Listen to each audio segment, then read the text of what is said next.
Buenas tardes. Prometí el día de la primera conferencia que no me ibais a ver por aquí hasta la última. Es la última y como presidente del Sindicato de Complutenses inicio el día del acto. Sabéis que siempre lo hacemos al principio porque luego hay demanda general y no podemos hacer algo decente. Entonces hacemos al principio esta despedida, la cual simplemente yo me limito a agradecer a don Gustavo Chamorro en primer lugar la propuesta de este ciclo de conferencias y lo bien que las ha dirigido. No ha sido un director normal, es amigo mío, pero no voy a decir nada que sea mentira, voy a decir todo lo verdad. No ha sido un director normal, es un director excelente, ha dirigido el curso en su momento con comentarios, con toda la sabiduría que tiene él del Palacio. Sin duda es la persona de Alcalá que más sabe sobre el Palacio Arzobispal, no creo que haya nadie que lo discuta. Y bueno, primero agradecerle a Gustavo la propuesta, agradecer a Gustavo la dirección de este excelente curso, que todo el mundo habla maravillas de este curso de institución de Complutense. Darle gracias a todos ustedes por estar aquí y también a los ponentes. Siempre digo lo mismo, pero siempre tengo que decir lo mismo. Los ponentes vienen todos desinteresadamente a colaborar con la institución y han sido unos ponentes de rigor científico, se han puesto maravillosamente los temas y sin ellos nada sería posible. Y muchas gracias a todos ustedes por presentar este curso. Quiero animarles, yo siempre paro un poco para casa, quiero animarles a que se hagan miembros de la institución de Complutenses, los que no lo son. La asistencia a los cursos cuando hay inscripciones sobre sistemas económica y además los libros que publicamos se los entregamos siempre de forma gratuita a los miembros de la institución y prometo que de aquí a febrero, si Dios nos acompaña y el tiempo anda bien, vamos a tener algo así como 5 publicaciones. No me gusta decir número porque luego siempre sale mal, pero posiblemente tengamos 5 publicaciones que serán entregadas como siempre de forma gratuita a todos los miembros de la institución de Estudios Complutenses. Muchas gracias por estar aquí y vuelvo a ceder los cascos a Gustavo para que inicie la última conferencia. Gracias. Señor presidente, pero como ya hemos quedado que es amigo mío, pues todo lo que ha dicho tiene una dosis de incienso que yo se lo agradezco, pero que no corre. Bien, vamos a clausurar hoy nuestro pequeño ciclo sobre la historia y la evolución arquitectónica del Palacio. Y lo vamos a cerrar con broche de lujo y con un mano a mano, en este caso no taurino, sino arquitectónico, porque hoy nos van a hablar los 2 arquitectos vivos que más saben del Palacio Arzobispal. Don Juan José de Urquijo, que también sabía mucho del Palacio Arzobispal, se murió en 1884 y no hemos podido pensar. Bien. Tendremos, por tanto, una doble conferencia y yo ruego a mis amigos José Luis y Carlos que en lo posible no se extiendan más allá de lo que está previsto, aunque seguro que lo que nos cuenten es francamente interesante y si se alargan un poquito no desesperaremos, sino que estaremos muy interesados. Bien, primero nos hablará José Luis González Sánchez exactamente el título que aparece en la pantalla, la recuperación del patrimonio de la diócesis complutense, el Palacio Arzobispal de Alcalá. Las obras que ha realizado la diócesis en el Palacio desde su instauración. José Luis es el arquitecto director del Departamento de Arquitectura del Obispado de Alcalá y por eso es profundo conocedor de todas las intervenciones recientes en el Palacio, las que se han desarrollado bajo su supervisión directa en los últimos años, pero también las anteriores que se desarrollaron bajo la dirección de Carlos Clemente y de Juan de Dios. Así, concretamente, son obra de José Luis en el Palacio, las intervenciones en el patio de armas, en el patio de la Aleluya, en la biblioteca, en el salón de actos y en el recinto arzobispal, en las torres y murallas que lo circundan y de manera muy específica en la Puerta de Luz. En su calidad de arquitecto episcopal, ha intervenido también en las restauraciones de numerosos templos de la diócesis, Meco, Valdilecha, Villarejo, de una manera muy específica y con un enorme interés y que se está desarrollando en estos tiempos, la del convento de San Bernardo. Y por cerrar con un broche muy próximo y muy cualificado, es también el director de las obras de restauración de la inmediata capilla de las Santas Formas, que si alguno de ustedes no la ha visitado, yo se lo encarezco, porque el espacio es verdaderamente singular. Tan singular como que ha recibido una mención de los premios de Europa. José Luis nos va a contar qué es lo que se ha hecho en el Palacio hasta ahora. Y cuando José Luis termine, Carlos Clemente San Román nos va a hablar de lo que se puede hacer en el Palacio a partir de ahora, de lo que podríamos hacer en el Palacio a partir de ahora. Bueno, Carlos Clemente tiene un currículum extensísimo. El muchacho es joven, pero ha hecho muchas cosas. Su currículum es importante. Desde 1985 es el arquitecto conservador de la Universidad de Alcalá. Empieza a trabajar en Alcalá en el año 82 a raíz de un proyecto de rehabilitación integrada de la ciudad, que también fue distinguido con un premio del Consejo de Europa, y en Alcalá ha intervenido en multitud de edificios que han recibido numerosos galardones, premios nacionales e internacionales. La actividad de Carlos se ha extendido no solo a nuestra ciudad, sino que también ha trabajado a lo largo del Valle de Henares y de manera muy específica en Sigüenza, en la Casa del Doncel y en Pastrana, en el Palacio de la Duquesa de Alba. Fue redactor del documento de petición a la UNESCO del título de Patrimonio Mundial y redactor de los planes de las catedrales de Burgos y de Ibiza, de la Universidad Central de Venezuela, y ahora mismo está en una aventura interesantísima, que es la restauración de la ciudad asiria de Erbil, en el Kurdistán iraquí. Que no sé cómo está la cosa, porque hoy en Mosul han sacado a tiros al gobernador civil que estaba, pero Erbil parece que está más tarde. También está interviniendo en la restauración de la Catedral de Santo Domingo, en la República Dominicana, en la Catedral Primada de América, y en el Museo de Arte Africano de Guinea Ecuatorial. Y de una manera muy singular, a mí me gustaría destacar, aparte de su papel o su tarea docente en la formación de arquitectos restauradores dentro de los planes específicos de la Universidad de Alcalá, que ya van por la 8ª promoción, y de numerosos artículos en revistas, me gustaría marcar 3 cosas. Una es el arquitecto responsable de la recuperación de la cúpula de las Juanas, que puede ser un modelo en el que nos miremos para recuperar el Palacio Arzobispal. Es también uno de los autores de los libros que editados por el Obispado en el año 96, que mejor compendian la historia del Palacio Arzobispal y su tratamiento arquitectónico. Y muy reciente quiero recordar la exposición que presentó en la Escuela Universitaria de los Balistas, en el Centro Universitario Cisneros, las pasadas Navidades, de una cuarentena de sus muchísimos dibujos y acuarelas de Alcalá, entre las que estaban algunas de las láminas más bonitas del Palacio Arzobispal. Y sin más, y agradeciéndoles la atención que nos han dedicado, le doy la palabra a José Luis para que nos hable de las intervenciones episcopales en el Palacio Arzobispal. José Luis. Muchas gracias. Buenas tardes, y lo primero, muchas gracias a la Institución de Estudios Complutenses y en particular a Gustavo Chamorro, como director del curso, por darnos la oportunidad de explicar desde el punto de vista del obispado. ¿Así? Sí. ¿Ahora? No, es que estaba apagado. No será peor.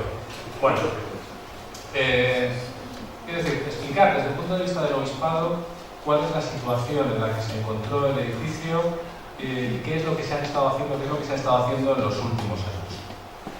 Sobre este edificio, del cual la historia yo creo que ha quedado ampliamente explicada en todas las anteriores ponencias, suficientemente y brillantemente explicada en las anteriores ponencias sobre el conjunto edificado del Palacio Arzobispal. El Palacio Arzobispal dentro del patrimonio de la diócesis, que es un patrimonio muy amplio, es un patrimonio realmente extenso, que abarca no solo la ciudad de Alcalá, aunque la ciudad de Alcalá está lo más importante, pero abarca, que duda cabe, también todos estos pueblos de la diócesis, toda la zona este de la Comunidad de Madrid, y un conjunto importante de iglesias, conventos y otro tipo de edificios, muchos de ellos catalogados con el máximo grado de protección de bien de interés cultural. Dentro de la ciudad de Alcalá de Henares, realmente forma parte del conjunto más importante del patrimonio de la diócesis. Quiero decir, el conjunto que está formado por la catedral, por el convento de San Bernardo y por el propio palacio como sede administrativa y sede del propio obispado y residencia de nuestro obispo. Este palacio, no quiero hacer una reseña histórica sobre los avatares del último siglo, pero yo creo que sí que debemos empezar a partir del momento de la destrucción, el momento del incendio que se produjo en 1939. A partir de ese momento, la historia del edificio cambia radicalmente. A partir de ese momento, el edificio, gran parte del patrimonio del edificio, por ejemplo, todo el patrimonio mueble, todo ese conjunto maravilloso de artesonados que atesoraba, y gran parte de su valor artístico queda destruido, y a partir de ese momento el edificio pierde esa condición inicial, esa condición original que había tenido, y es necesario plantear una nueva vida y unas nuevas condiciones de conservación, de mantenimiento y en este momento de reconstrucción y de restauración. A partir de ese momento se plantea este primer proyecto, es decir, el edificio retorna a la propiedad de la Archidiócesis de Madrid-Alcalá, y se redacta un primer proyecto por parte de Rodolfo García de Pablos, en el cual el edificio se destina como primer uso a Seminario Menor de la Archidiócesis de Madrid. En esta primera intervención de Rodolfo García de Pablos, tenemos que entender cómo, ya lo han podido ver en las anteriores intervenciones, cómo quedó el edificio, qué restos eran los que quedaban y qué parte de las fábricas eran las que quedaban en pie. En este primer proyecto de Rodolfo García de Pablos se toma una decisión que es muy importante en función de lo que ahora nos queda del edificio y de la historia del edificio en este siglo XX. El propio Rodolfo, y es en este artículo que vemos aquí reflejado en la pantalla, en este artículo que él escribe, en el cual extracta la memoria de su proyecto, habla de las diversas posibilidades que él se planteó y que planteó con la archidiócesis acerca de las posibles intervenciones que se podían realizar en el edificio. Y lo plantea con esta crudeza, plantea la posibilidad de una intervención muy radicalmente moderna en el sentido de demoler todas las fábricas que quedaron en pie, que ya hemos visto en qué estado quedaron, de demolerlas completamente y plantear un edificio de nueva planta que evidentemente funcionalmente y económicamente hubiera sido más sencillo y probablemente hubiera satisfecho de un modo más adecuado las necesidades que en ese momento tenía la archidiócesis. Pero él, digamos que con una actitud mucho más sensible hacia el monumento y hacia las fábricas, decide que evidentemente esa no es la mejor opción y plantea un proyecto tal cual que estamos viendo ahora aquí. Si consideramos este edificio en función de los planos que conocemos, pues realmente lo que se está conservando es dos patios de los 4 que originalmente tenía, pero bueno, por lo menos este edificio plantea la conservación de esas fábricas que quedaron en pie, de gran parte de esas fábricas que quedaron en pie. No todas, probablemente, porque económicamente y funcionalmente no era posible, pero sí que planteó un primer núcleo de conservación del edificio, de reconstrucción y de reparación y mantenimiento de esas fábricas para instalar aquí el núcleo de lo que iba a ser posteriormente el Seminario Menor de la Diócesis. Esto es muy interesante porque también en este momento el edificio queda de algún modo dividido en 2 zonas. Una, la que iba a mantener a partir de ese momento durante todo el siglo XX y la parte del XXI que llevamos en uso, y otra, lo que ahora conocemos como las ruinas, que han seguido en algunos casos un proceso de deterioro, en los últimos años están en proceso de mantenimiento, pero que evidentemente ya no han tenido el uso que tenía esta parte, que es la que se decidió en aquel momento mantener para este uso. Dentro de este proyecto, pues bueno, evidentemente se adecúa a las necesidades que en ese momento tiene la archidiócesis de Madrid-Alcalá. Entonces aquí tenemos una sección por el Salón de Concilios, evidentemente el Salón de Concilios, y me gusta gustaría hacer una referencia a este proyecto y algunas de las intervenciones que hemos hecho posteriormente, pero lo haremos más adelante sobre las obras que hemos hecho, pero lo que era el Salón de Concilios ahora se convierte en capilla del seminario.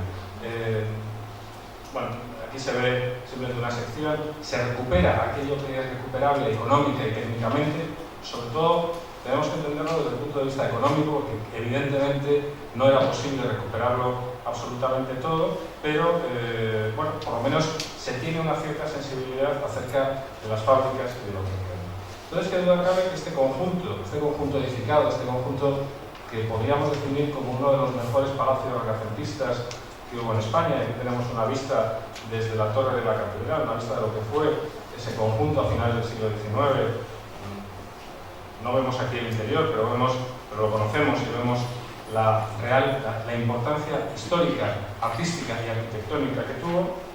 Este conjunto se ha quedado convertido en esto. A la derecha vemos esa parte que es la que en aquel momento Rodolfo García de Palos y la Archidiócesis de Madrid deciden recuperar, y a la izquierda la zona de las ruinas, bueno, con restos dispersos, en primer lugar vemos la zona que ahora es el aparcamiento, con esa escombrera de la cual se han ido recuperando. Entonces, esto es una fotografía de aproximadamente este momento tan importante para la diócesis, que es el de la proclamación por bula de la reinstauración de la diócesis complutense por bula papal. En 1991, toda esta historia del edificio, que ha pertenecido durante el siglo XX a la Archidiócesis de Madrid-Alcalá, con la reinstauración de la diócesis complutense,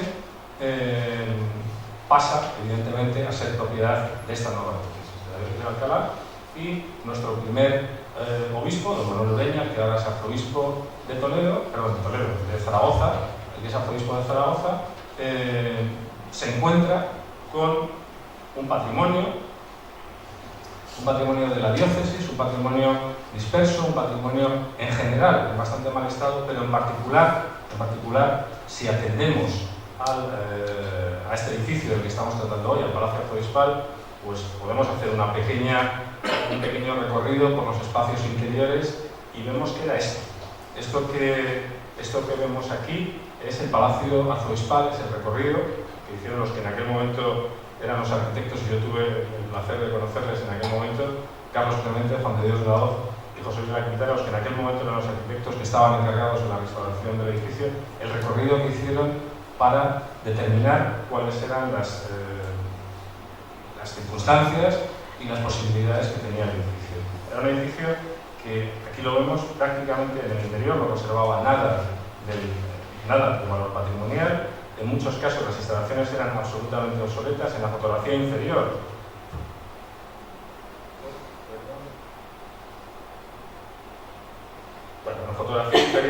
se ve la zona del sótano, de los sótanos, que ahora mismo están ya acondicionados como salas de reunión, pero era un edificio prácticamente en ruinas, y si no estaba en ruinas era un edificio absolutamente infrautilizado y un edificio que estaba a punto de estar. Que estaba a punto de estarlo, entre otras cosas, porque ya las cubiertas, debido a la falta de mantenimiento y debido también al propio deterioro por el paso del tiempo, estaban empezando a colapsar. Aquí vemos unas imágenes de un inicio de colapso de las cubiertas en la zona del ala principal. Entonces, en este momento también hay una decisión muy importante que toma nuestro primer obispo, don Manuel Ureña, y es la de recuperar este edificio como patrimonio de la diócesis y además recuperarlo para lo que originalmente fue pensado. Quiero decir, este edificio era el centro administrativo de la Archidiócesis de Toledo en la zona norte, el centro administrativo de la Archidiócesis en la tierra de Alcalá. Qué duda cabe que recuperar esa diócesis complutense es recuperar, por una parte, la memoria de los santos niños como patronos y fundadores de la diócesis, y recuperar todo aquello que nos habla de la historia de esta diócesis, muy recientemente creada, pero con una extensísima historia. Y qué mejor para hacernos partícipes de esa historia que recuperar el edificio que originalmente fue pensado para él. Quiero decir, el Palacio Arzobispal, que es el Palacio de los Arzobispos de Toledo, iba a ser el palacio en el cual se iba a instalar el centro administrativo y la residencia del obispo de Alcalá.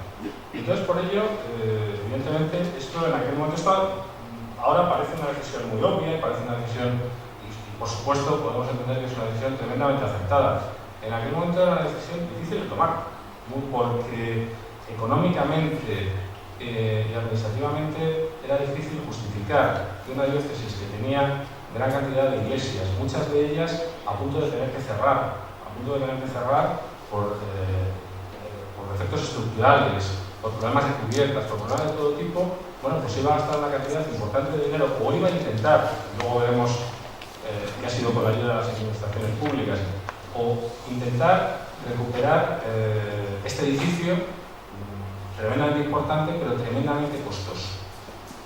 Pero se tomó la decisión, y yo creo que ahora podemos estar contentos de ello, de que este edificio, que inicialmente, como vemos, era una pura ruina exactamente igual que las que vemos en el resto de la parcela, exactamente igual que las que tenemos inmediatamente a continuación, bueno, pues se ha podido recuperar por completo y ahora mismo sigue sirviendo a ese uso originario que tuvo. Bien, decimos que nuestro primer obispo decidió que fuera ese centro administrativo y realmente lo primero que había que hacer era, evidentemente, protegerlo y empezar por la actuación por las cubiertas. Y es lo que se hizo. Evidentemente, hubo una primera intervención sobre las cubiertas del edificio porque era lo que estaba empezando a colapsar. Y evidentemente, si dejábamos que las cubiertas se continuaran dañando, nos íbamos a encontrar realmente de un modo muy rápido con un edificio en ruinas. Inmediatamente después, voy a intentar ser muy rápido porque por no quitar más tiempo en las intervenciones, a partir de ahí continuaron una primera tanda de intervenciones, siempre bajo el obispado de don Manuel Ureña, que permitieron, por una parte, recuperar la imagen exterior del edificio, y aquí una de ellas es la restauración de la fachada principal, que se hizo en aquella época. Tenemos que acordarnos de cómo estaba la fachada principal. Esta imagen es de cómo estaba, y además lo peor no se ve, o sea, lo que no se ve son las filtraciones de agua por las carpinterías, lo que no se ve son los trozos del escudo cayéndose, lo que no se ve es lo que, todo lo que se trasluce detrás de esa imagen, pero bueno, se pudo recuperar, se pudo acondicionar y se pudo recuperar una de las mejores fachadas que tenemos en Alcalá de Henares y yo creo que los turistas realmente acuden a ella, lo agradecen y que creo que todos los alcalaínos también lo agradecemos. Esto con respecto al exterior, porque qué duda cabe que el edificio tiene esta importante dimensión pública hacia los ciudadanos y hacia la ciudad, pero también tiene una dimensión muy importante que es la dimensión del funcionamiento interno y quería poner esta imagen porque es muy importante. Los edificios tienen que funcionar, y los edificios no solo son lo que vemos, sino que a veces son lo que no vemos. En este caso, esto es una galería de instalaciones que corre por encima de cada una de las plantas. Cada una de las plantas tiene aproximadamente 7 metros de altura.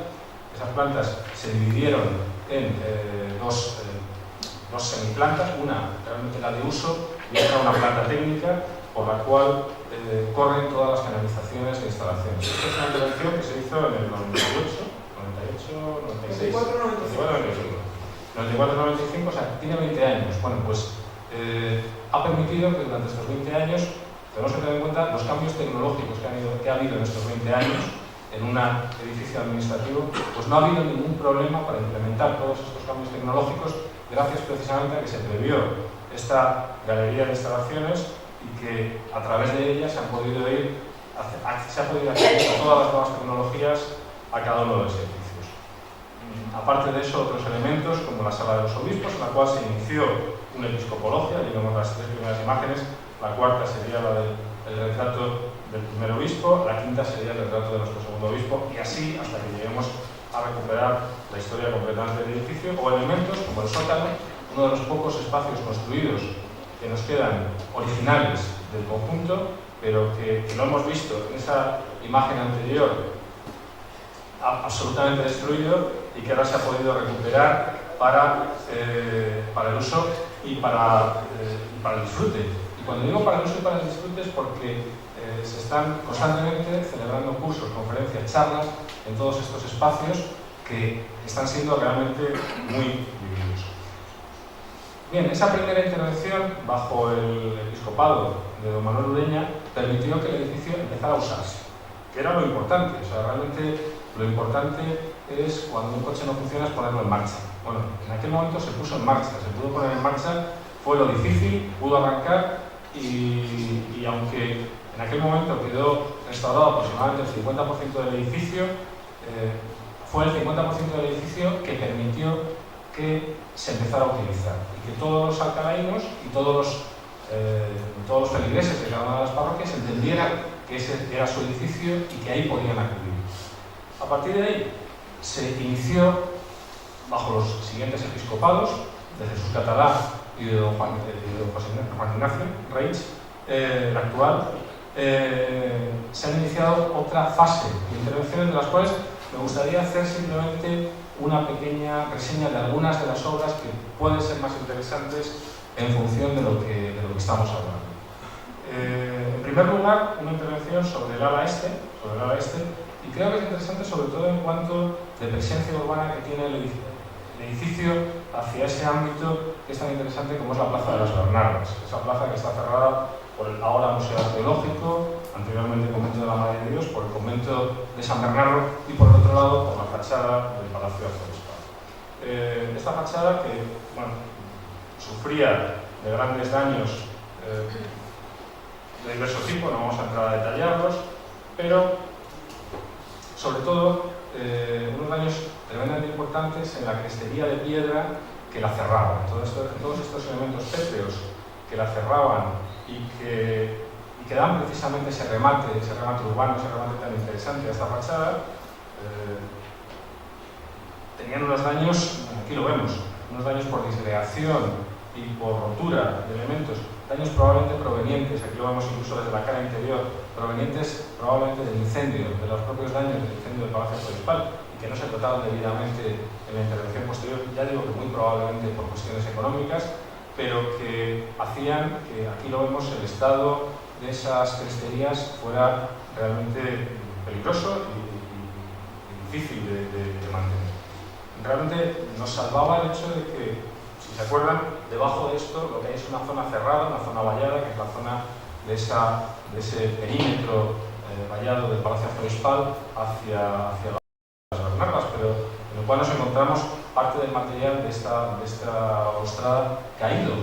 Pero si no hubiera habido que cerrarlo, porque realmente las condiciones de contorno, las condiciones de estabilidad estructural, las condiciones de conservación de este elemento eran difíciles de mantener. Estaban evidentemente todos estos elementos escultóricos, estos glifos, mitad león, mitad águila, que con un carácter, digamos, defensivo, simbólico defensivo, adornan también cada uno de los elementos de la fachada y que realmente tenían también, algunos de ellos habían incluso desaparecido, otros tenían unos daños importantes. Este es una imagen de probablemente uno de los que mejor estaba y que realmente lo utilizamos precisamente para, mediante moldes de resina y morteros pétreos, reconstruir aquellos que se habían perdido o reconstruir aquellas partes de los que se habían perdido. Reconstruirlas siempre, evidentemente, diferenciando lo que es original en material y en texturas incluso, pero reconstruirlos para que pudiéramos recuperar la escala urbana de esta fachada. De tal modo que pues pudimos recuperarlo. Esto es el ochavo que en aquella intervención recuperó estos elementos pétreos, estos elementos escultóricos, y que pudimos devolver realmente a la imagen originaria que tuvo en un inicio.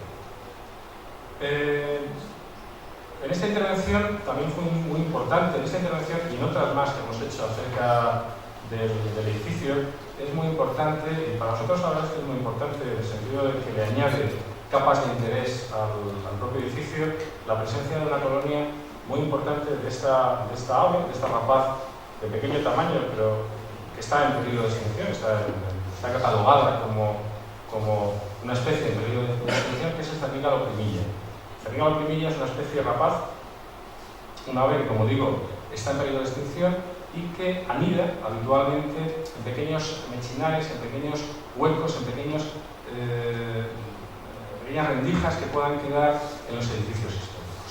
En el Palacio Arzobispal, en el convento de San Bernardo y en las ruinas del Palacio Arzobispal anida una colonia muy importante que varía de año en año en población, que el año pasado parece ser que descendió bastante, pero este año parece que el último censo está diciéndonos que vuelve a recuperarse, pero que en todo caso es una especie que tiene gran importancia y que por otra parte a nosotros nos sirve para darle otra capa de interés al edificio. El edificio no solo tiene un interés histórico, no solo tiene un interés artístico, no solo tiene un interés arquitectónico, también tiene un interés medioambiental y sirve de sustrato de anidación a diversos tipos de especies.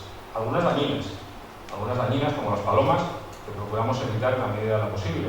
Otras que a veces provocan daños importantes, como son las cigüeñas, que convivimos con ellas y de las cuales tratamos que provoquen los menores daños posibles. Y otras que no provocan absolutamente ningún daño y que incluso colaboran en el sentido de que donde están los terrícalos primillas no pueden o debemos evitar que estén las palomas, como son los terrícalos. Entonces nosotros desde el principio hemos procurado colaborar y hemos procurado, y a veces por sistemas de ensayo y error, hemos procurado por una parte mantener el sustrato de anidación que han tenido los terrícalos en el edificio y por otra parte incluso aumentarlo. Digo a veces por ensayo y error porque esto fue un ensayo que yo creo que no dio buen resultado, pero que a nosotros nos pareció que simbólicamente era muy interesante, aunque solo fuera desde ese punto de vista, y que realmente esperábamos que funcionara bien, aunque parece ser que no. Es en el punto más alto del edificio, y esto es la cubierta del ochavo, dejamos una caja con dos salidas, aquí lo vemos en la imagen de la derecha, con dos salidas, de tal modo que pudieran anidar los terrícalos primilla, que pudiéramos aumentar la base de anidación de los terrícalos primilla en este edificio. Digo que no ha funcionado porque no parece que hayan tomado este nido, sí otros de los que hemos hecho en el edificio, lo cual la verdad es que estamos muy satisfechos. Bien, otra serie de intervenciones también dentro de este ala este era esa capilla que hemos visto en esa imagen, en esa sección de Rodolfo García de Pablos, la capilla del palacio, lo que era el Salón de Concilios, que ahora es esta capilla, y dentro de esta capilla hay una cosa que en una intervención reciente que hemos realizado, cambiando el suelo y haciendo alguna intervención de instalaciones, bueno, aprovechamos para intentar descubrir o intentar verificar una hipótesis que teníamos nosotros. Hubo que los morteros los revocos estaban muy dañados, aprovechamos para picarlos y para poder documentar de un modo más exhaustivo todos los paramentos de ese muro que realmente nos interesaba mucho, a efecto de lectura de lo que pudo haber detrás. Aquí vemos parte de la instalación contra incendios, de la paradójica instalación contra incendios del antiguo archivo que estaba empotrada dentro de los muros. Y era una instalación realmente moderna y realmente interesante, pero que, bueno, debido precisamente a la voracidad del incendio y a los materiales que guardaba, pues no fue suficientemente eficaz. Pero una de las hipótesis que teníamos, y si consigo que esto funcione, lo podríamos ver, es que realmente en las imágenes, y creo que lo han visto en las conferencias anteriores, en las imágenes de después del incendio, realmente las yeserías del Salón de Concilios no desaparecen. Las yeserías del Salón de Concilios tenemos imágenes en las cuales evidentemente la madera se ha quemado, evidentemente las cubiertas han caído, pero las yeserías se mantienen. Evidentemente parece razonable suponer que se mantuvieron en un estado muy precario, porque la combinación de fuego, de temperatura, con, en su caso, agua para poder apagarlo, pues probablemente las dañaron gravemente. Pero lo que es cierto es que las imágenes aparecían. Entonces, una de las hipótesis que teníamos es que era posible que nos pudiéramos encontrar restos de ellas, de las yeserías que enmarcaban las ventanas del Salón de Concilios, que nos pudiéramos encontrar debajo de los yesos originales. Hicimos catas cuidadosas en cada una de ellas y desgraciadamente no encontramos nada. No encontramos nada. Aquí vemos esa imagen de lo que realmente quedaba, que era simplemente la fábrica. Esto ya es después, evidentemente, de haber realizado las catas y después, evidentemente, de haber ya realizado los picados. Pero, desgraciadamente, no pudimos encontrar en ese caso nada de ese momento. Otras intervenciones interesantes, no tanto desde lo patrimonial, cuanto desde digamos, el uso del edificio y la valoración del edificio como edificio público. El Salón de Actos, inmediatamente debajo del Salón de Concilios, en lo que también originalmente en ese proyecto de Rodolfo García de Pablos había sido el teatro, el pequeño teatro, pues el obispado decidió hacer un salón de actos que permitiera, por una parte, recuperar parte de la arquitectura del edificio. Entonces se recuperaron digamos, la imagen, la arquitectura, las proporciones del espacio. Se mantuvieron, algo muy interesante que consiguió en su momento Carlos Clemente, que es una colección muy importante de vidrieras de Carlos Muñoz de Pablos que adornan gran parte de las ventanas de esta zona, de la zona del Salón de Concilios, y en concreto del Salón de Actos. Y sobre todo lo que conseguimos es crear un espacio de relación, de conferencias, de charlas.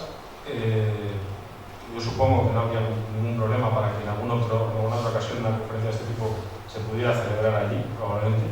No me corresponde a mí autorizarlo, pero podría ser, ¿no? Poder hacerla en el propio edificio.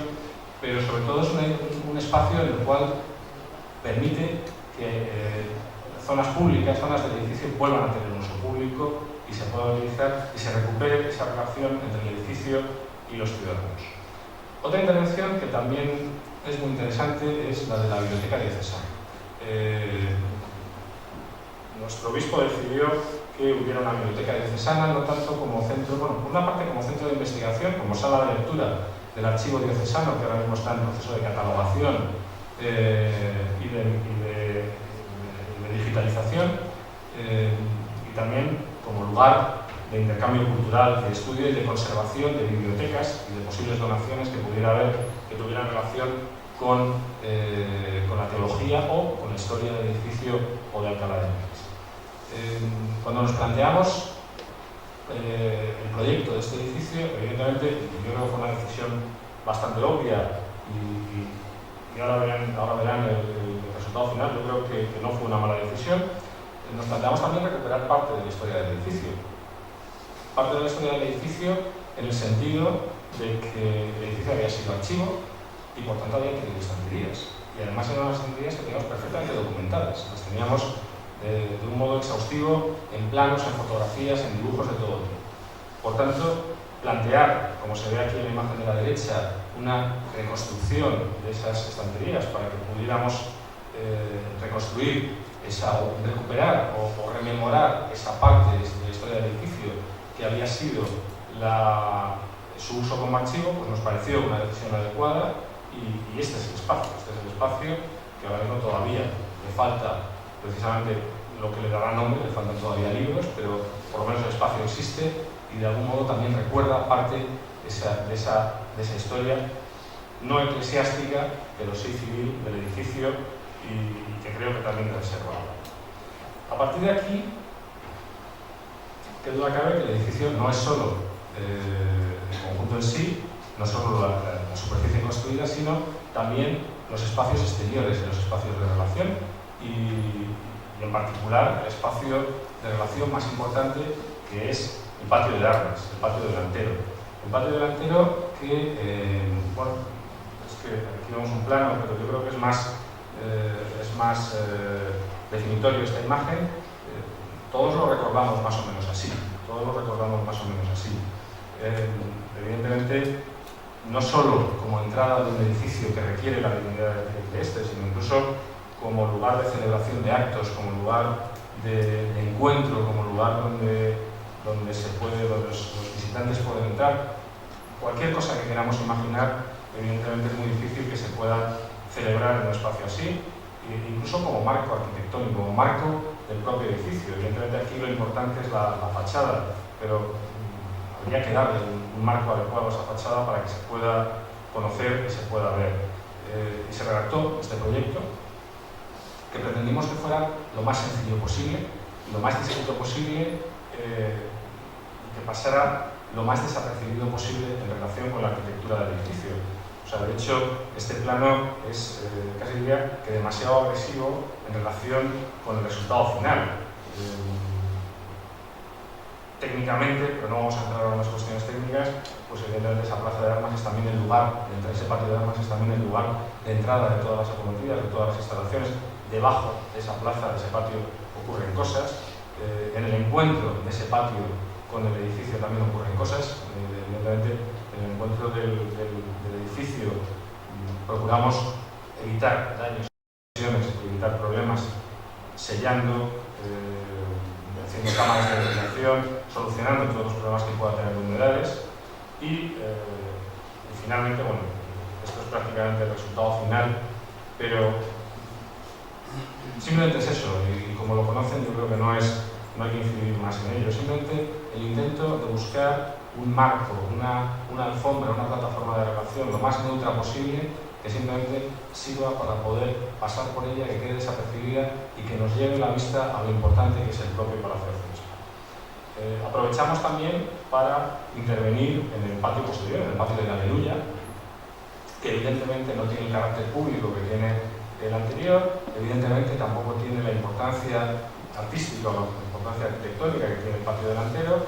pero bueno, pues también es otro espacio de relación importante y sobre todo es un espacio en el cual cuando hicimos el desescombro y cuando hicimos las excavaciones nos empezaron a aparecer piezas, algunas de ellas están acopiadas dentro del propio Palacio Arzobispal, otras las recuperamos y nos pareció interesante momentáneamente hasta que se puedan volver a colocar en su situación, hasta que se puedan estudiar, hasta que se pueda hacer algo más interesante con ellas. Nos pareció interesante recuperarlas y reubicarlas o buscarles una ubicación dentro de este propio patio para que pudieran ser disfrutadas y para que de algún modo nos hablen de la historia del edificio. Y finalmente quería hablar de la relación, hemos hablado al principio de tres edificios fundamentales de la diócesis, pero hay dos que están íntimamente conectados, que son el convento de San Bernardo y el Palacio Arzobispal. Y el convento de San Bernardo tiene un interés especial en relación con el Palacio Arzobispal, en el sentido de que precisamente en este punto de conexión, este punto es tremendamente importante para el Palacio Arzobispal, en el sentido de que la construcción del convento de San Bernardo lo que hace es congelar una parte de la historia del edificio, de la historia de la ciudad, de la historia del barrio de la Almanjara, pero en particular una parte de la historia del Palacio Arzobispal. Entonces, nosotros intuíamos, sabíamos, de algún modo, que lo que nos íbamos a encontrar ahí nos iba a interesar mucho para el conocimiento del propio Palacio Arzobispal. Y efectivamente, además, esa íntima relación entre los dos edificios quedó clara desde la propia redacción del plan director. O sea, en el propio plan director, y este es un documento, uno de los planos de propuesta del plan director del convento de San Bernardo, ya hablábamos de las relaciones que tenían que haber funcionales y de conocimiento entre un edificio y el otro. Claro, en la primera intervención que realizamos, que la hemos acabado hace 2 años, en la Casa de la Demandadera, en la parte más íntimamente relacionada con el palacio, realmente ya sabíamos que existía la ventana plateresca, esta ventana que es una ventana la más importante del Palacio Arzobispal, pero que precisamente había quedado encastrada dentro de un pequeño patio sin posibilidad de conocimiento dentro del conjunto del monástico, dentro del conjunto de la clausura de San Bernardo. Esta ventana, que aquí la vemos primero en una fotografía, en una imagen del siglo XIX, de John Haendel, que a la derecha la vemos en una imagen, les aseguro que realmente difícil de tomar, porque la tuvimos que hacer, es decir, casi haciendo malabarismos, porque es muy difícil, era muy difícil poder tomar una fotografía de esta ventana. Yo creo que algunos de los que están por aquí lo saben, porque lo han intentado y era difícil antes de la última intervención poder conocerla, pero bueno, ya vemos el grado de deterioro en el cual nos habíamos encontrado esa parte tan interesante y tan importante del Palacio Arzobispal. Algunas de las imágenes de detalle de los deterioros de esa ventana, algunas de las imágenes de los tratamientos que empezamos a hacer para restauración, de reintegración, de limpieza y de consolidación de los elementos pétreos de esa ventana, tratamientos de limpieza mediante láser, para al final poder recuperar esta parte tan interesante, ¿no? Esta parte tan interesante, esto es, para los que no lo conozcan, esta es la parte del Palacio Arzobispal y este es muro del Palacio Arzobispal. O sea, esto sería una ventana que daría hacia la parte posterior del Salón de Concilios, ese era la este. O sea que realmente esto es la tapia que separa los dos edificios, la tapia que separa Bernardas del Palacio Arzobispal, pero claro, todo esto es fachada del Palacio Arzobispal y fachada original del Palacio Arzobispal, fachada del Palacio Arzobispal hacia la calle de Segovia y fachada del Palacio Arzobispal hacia la Puerta de Burgos. O sea, esta era una de las entradas principales de Alcalá y por tanto esta fachada revestía una importancia tremenda dentro de la historia del Palacio Arzobispal. Dentro de este conjunto, bueno, pues pudimos no solo recuperar aquello que evidentemente lo conocíamos, aunque era muy difícil de poder ser valorado, sino, y esto es una composición de imágenes realizada por el equipo de arqueólogos que ha realizado la lectura de paramentos, una composición de imágenes de cada una de las salas y de lo que nos fuimos encontrando en cada una de esas salas, de esas fábricas, pero estamos en lo mismo. Todo esto es fachada del Palacio Arzobispal, con algunos elementos interesantes como un corte, una línea de corte en este punto, como una cornisa, que es la que mejor se conserva de todas las cornisas del palacio, porque estuvo oculta, porque esa la recuperamos precisamente dentro de un forjado. Dentro de un forjado de madera había quedado embutida esa cornisa y por tanto había quedado protegida y, como decía al inicio, congelada en el tiempo dentro de ese ámbito. Y como algunos elementos que sí que estaban más dañados porque habían sufrido más por problemas de humedades, por problemas de todo tipo, pero que realmente eran muy interesantes. Algunos otros elementos tan interesantes y que incluso a nosotros nos emocionan particularmente porque nos hablan de toda la historia de Alcalá, como por ejemplo estos paramentos, que creo que en la siguiente imagen aquí, este paramento que parece bastante anodino, que corresponde con este espacio anteriormente a la intervención, pero que realmente es tremendamente interesante. Esto nosotros lo interpretamos como una saetera. Nosotros, quiero decir que el equipo de arqueólogos lo interpretamos como una saetera de un torreón de esquina del Palacio Arzobispal, una interpretación sujeta a discusión, pero podría ser que esto fuera uno de los torreones de esquina originarios de esta zona fortificada que da origen al Palacio Arzobispal, pero hay algo que es muy interesante, es que todo este conjunto de sillares, y en particular este que lleva aquí un enjarce para el bulón de una puerta, todos estos provienen de Complutum.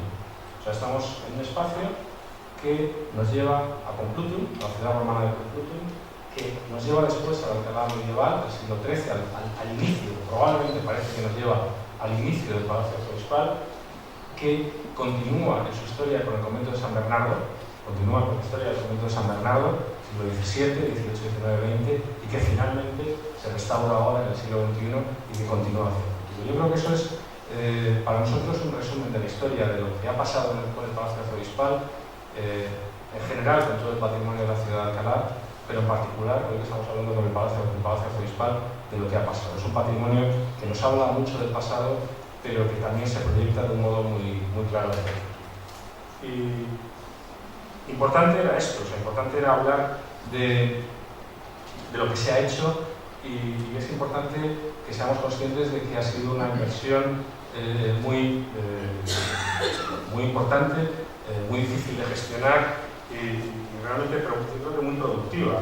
Estamos hablando que se han rehabilitado aproximadamente 5.400 metros cuadrados de edificación, aproximadamente 3.350 metros cuadrados de espacios exteriores, y que el coste total en estos aproximadamente 20 años, algo más de 20 años, ha sido de 5 millones y pico de euros, aproximadamente 823 millones de pesetas, que es una cantidad muy importante, que ha sido financiada en gran parte por las administraciones públicas. En particular, tenemos que agradecer la sensibilidad ante el patrimonio de la Dirección General de Patrimonio, que duda cabe que tiene que tenerlo porque es su misión, pero la sensibilidad ante un edificio como este que lo necesitaba y necesitaba en gran medida de la Dirección General de Patrimonio de la Comunidad de Madrid, no solo de ellos, también del Ministerio de Fomento con el 1% cultural en la parte de Bernardas, no solo de ellos, también del Ayuntamiento en algunos otros elementos como puede ser la Puerta de Burgos y otras partes del edificio, pero que gracias al apoyo de las instituciones públicas se ha podido recuperar esto que hemos visto. Y también gracias a la financiación directa, aproximadamente esos 5 millones y pico de euros que se han invertido hasta la actualidad, más del 30% se ha hecho con fondos propios de la diócesis, aportados por el conjunto de las parroquias y por los fondos propios que ha podido ir consiguiendo la diócesis. Realmente es una cantidad muy importante, pero bueno, por lo menos nos ha permitido pasar de un edificio que prácticamente estaba en ruinas, un edificio que prácticamente digamos que el planteamiento probablemente más racional hubiera sido deshacerse de él, a un edificio vivo, un edificio muy utilizado y un edificio que ahora mismo toda la diócesis y todos los alcalainos lo sentimos del creo como nuestro.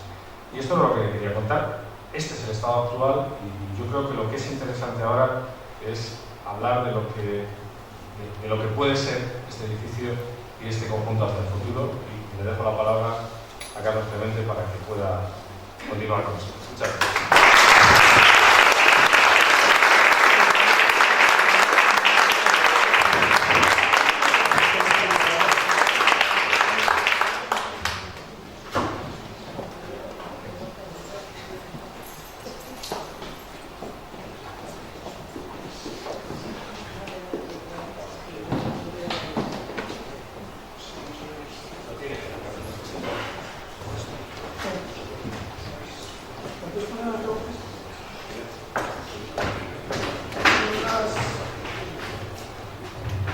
Son las 8 menos 5 minutos, ¿cuánto tiempo tenemos? Hasta el cuarto, evidente. Minuto y medio podemos. Bueno, yo voy a acabar entonces el cuarto para dejar 15 minutos para las preguntas, que es más interesante que... Bueno, pues abrir los ojos, que tenéis gafas por ver bien, y los que tenéis buena vista, abrirle los ojos, porque hay una conclusión final de colofón, hay una diapositiva en negro final con un pensamiento, y es el que me gustaría que esta charla provoque a sumarnos todos a esa conclusión final, que será con lo que se acaba la exposición. Lo que nos queda del Palacio de Covarrubias es lo que vemos aquí. Dos plantas de la fachada del edificio de la Contaduría Mayor. Aquí vemos a Covarrubias. Intencionadamente he cortado la galería, porque la galería es una galería del siglo XVIII, ya rococó, hecha por el cardenal Infante. El cardenal Infante le hacen cardenal a los 8 años, a los 27 pide dejar de ser cardenal porque quiere casarse, quiere tal, y la hace cuando tiene 20 años, 19 años. Hace una labor impresionante. El cardenal Infante es famoso por los 19 años que es cardenal, pero a partir de los 27 años pasa ya pues, a una historia de los Borbones de tercera fila. Sin embargo, es importante mientras es cardenal. Y realmente el Palacio de Covarrubias lo vemos aquí. Esto es lo que se ha conservado del Palacio de Covarrubias, y esto es lo único que se va a poder ver en un edificio del siglo XXI que estamos proyectando desde que José Luis, desde esta rehabilitación del año 93. Estamos haciendo un obispado moderno, contemporáneo, con gente joven como Juan Miguel Prim, que llevan modernamente una magistral, pero con el Alfoz Complutense, con 200 pueblos, pues que hay poblaciones muy modernas, como Rivas Vacía Madrid, poblaciones como la urbanización Santo Domingo, y por tanto vosotros administráis una diócesis del siglo XXI. Y esto es en lo que se ha convertido hoy en día las reformas de estos 20 años. La administración de una diócesis donde aquí en esta ventana vemos que pone audiencia del vicario,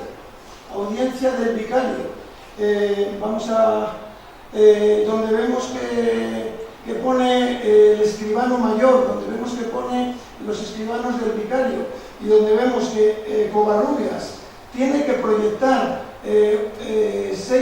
un edificio, que es el de la Contaduría Mayor,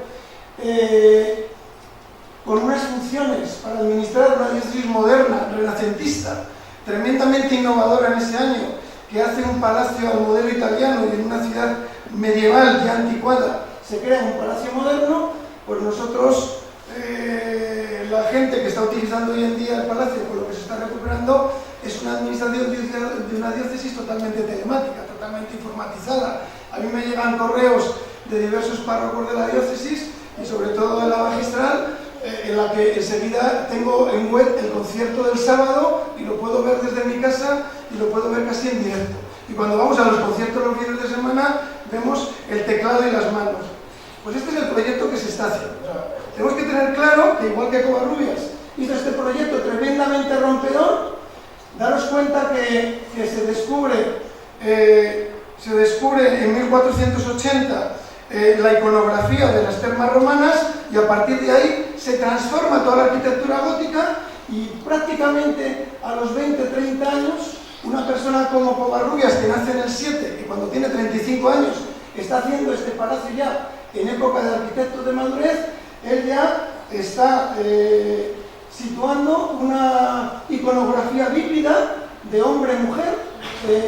A la entrada de la contaduría mayor hay un hombre y una mujer que representan las virtudes y los vicios a los que hay que combatir y a los que hay que superar para los contables, los administradores de la diócesis de Toledo en los territorios alejados de Alcalá de Henares, y junto con dos dioses de la mitología griega que están perfectamente documentados, vamos teniendo una representación de Hércules, vamos teniendo una representación de otro personaje muy característico que está repetido en la obra de Covarrubias. En todas sus obras tiene este personaje, lo tenemos en el Palacio Ducal de Pastrana, en el artesonado, lo tenemos en la sacristía de las 1000 cabezas, que lo identifica perfectamente Antonio Herrera Casado, y conocemos los personajes que en torno a la valentía y la prudencia y la justicia que debe tener el administrador de la diócesis.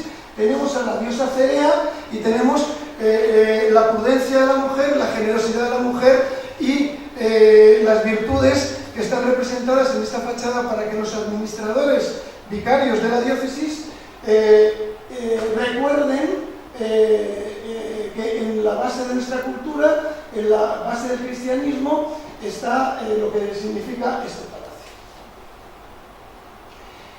Efectivamente, luego, posteriormente, tenemos que entornar los ojos porque esto ya es una galería del siglo XX, como han visto ustedes. Es una galería que se destruye en el incendio y la estudiamos ya no como una arquitectura del Cardenal Infante, sino como una teoría restauratoria mimética, que ahora está prohibida por la ley, mimética de lo que hizo Rodolfo García de Pablos con 27 años. Rodolfo García Pablos nace en el año 13, acaba la carrera en el año 40, es uno de los grandes arquitectos del siglo XX de la arquitectura nueva religiosa. Yo le he tratado muchísimo, le he publicado muchas de su obra, junto con Miguel Frisat, el padre Coello de Portugal, y Francisco Javier Sandioiza.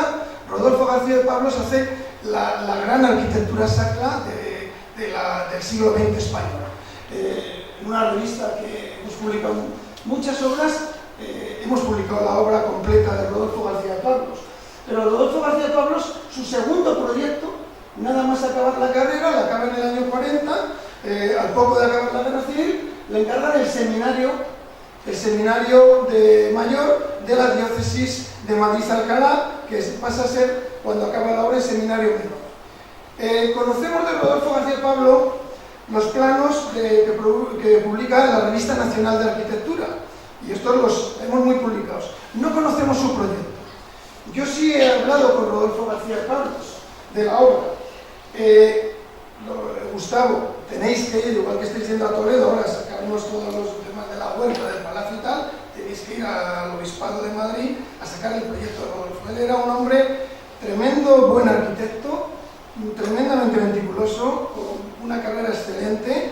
Don Luis Moya Blanco me habló de él muchas veces, como compañero suyo,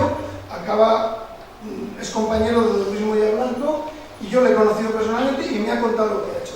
Estoy seguro que en el proyecto y en el archivo de la diócesis de Madrid-Alcalá tenemos todo lo que le basó a él para ese artículo de 10 páginas de la Revista Nacional de Arquitectura. Y si ahí le dejaron publicar por espacio 5 fotografías claves, que nos han sido claves, estoy seguro que todo el recorrido de fotos lo tenemos.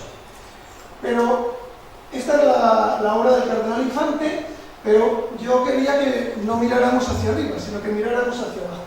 Estas son las luceras, las ventanas que dan al sótano, a la fachada principal de la imagen primera de la Contaduría Mayor. Estas son las que dan al lateral y que continúan con el sótano, la Contaduría Mayor, el lateral que daba al patio de las Fuentes. Y esta es la planta descubierta en las obras del año 94-95, que es, junto con la fachada que habéis visto, lo único que queda original en pie, completo, espacialmente, de Covarrubias. O sea, para ver a Covarrubias en Alcalá de Henares tenemos que ir a las clases que dais ahí en el sótano, que está todo lleno de clases a todas horas. Ha sido realmente de hecho, yo les he dicho que cuando se descubra la galería que tapó aquí Rodolfo García Pablos, pues que continuéis por aquí, porque necesitáis espacio y ya tenéis montado todo el aula, pues ya está. Esta es la estructura, con una puerta que vais a ver ahora, una gorronera, que me he metido 3 metros. Aquí tenemos todo lleno de escombro y tenemos un yacimiento arqueológico de la puerta que van a ver. Estas son las ventanas que daban a la fachada de la Contaduría Mayor, y estas ventanas cerradas, que les he puesto una fotografía, son las ventanas que daban a la galería de columnas que ha puesto José Luis González de la fachada de la Ave María, que era una galería abierta, pero que aquí nosotros hemos tenido que restaurar más a Rodolfo García de Pablos. O sea, lo que hicimos en el año 90 fue una restauración de un buen arquitecto del siglo XX de posguerra, y hemos restaurado siglo XX y hemos restaurado la fachada de Covarrubias de Contaduría Mayor y esta sótano que se encontraba en este estado, no tenía acceso, simplemente le habían hecho acceso a esta otra imagen, al cuadro de luces. Y aquí ven, con las gorroneras superiores, tenemos también localizadas las hembras de abajo, las gorroneras de la puerta giratoria de abajo, la puerta que da a la galería del Salón de Concilios. Tenemos otra puerta tapiada, que la descubrimos pero la tapiamos, que da a la galería que hay debajo del patio de las Fuentes y del patio de las columnas, que van a ser ustedes los que van a ver por primera vez el plano. He preparado el plano, igual que preparamos hace 20 años este plano sobre real, sobre medición, sobre esta galería. He preparado para esta conferencia y por lo tanto aparecerá de cómo es la galería. Para ello me he tenido que ir a Tavera, que tenemos la galería, me he tenido que ir al Palacio Ducal de Pastrana, que restauré, he tenido que llamar a 2 arquitectos amigos míos que han restaurado a Covarrubias, y toda la obra de Covarrubias, como todos los palacios italianos, tienen este sótano.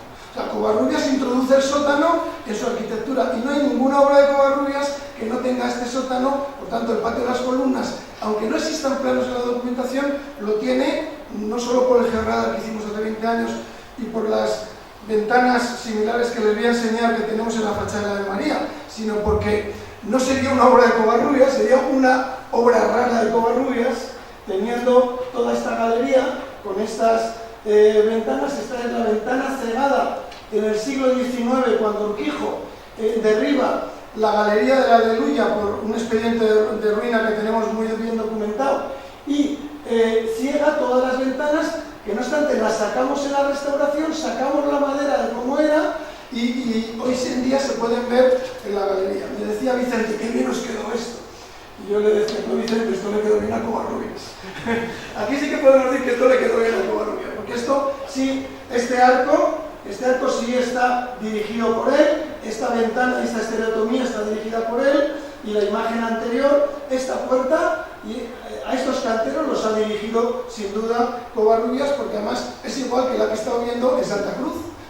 Me he bajado a los sótanos de Santa Cruz para documentar el sótano y simplemente he tenido que dibujar los sótanos que hace Covarrubias de los grandes edificios que él hace en Toledo como arquitecto de la diócesis de Toledo. Bueno, pues este es el plano que he acabado ya a las 5 y lo hemos metido en PowerPoint para que lo tengan para echar lo que he hecho. Al final he estado buscando imágenes, se me ha olvidado el plano. Esta mañana a las 12 me he puesto con el plano y aquí tienen el plano. Aquí tendríamos tendríamos el sótano que acabamos de ver. Aquí tenemos una puerta que comunica que tenemos la misma puerta que en otra galería, y aquí el georradar de hace 20 años, que era muy primitivo, nos dio una gran oquedad y nos dio una parte metálica y una parte de piedra, como es lógico, pero eran muy poco expertos los que contratamos. Por eso ahora les pondré la imagen del georradar que hay que hacer ya con una tecnología distinta. Esta mañana he estado con unos especialistas en termografía aérea de defensa para solapar la información de georradar con la información de termografía. Ellos están sacando ahora unas tumbas de la guerra de Yugoslavia con termografía, y con un avión a 1000 metros pueden detectar las tumbas y las oquedades. Bueno, les he dicho, pero esto es una máquina mucho más sencilla. Con un dron y a 50 metros, el mismo aparato nos lo adaptáis para detectar los cauces de agua de la huerta, que es lo que queremos que nos localice, todas las conducciones que creemos que son musulmanas, las oquedades de la cripta, y junto con eso las interferencias que nos produzca el georradar. Estamos ahora con Gustavo y Ángel Pérez, que están incorporando esto.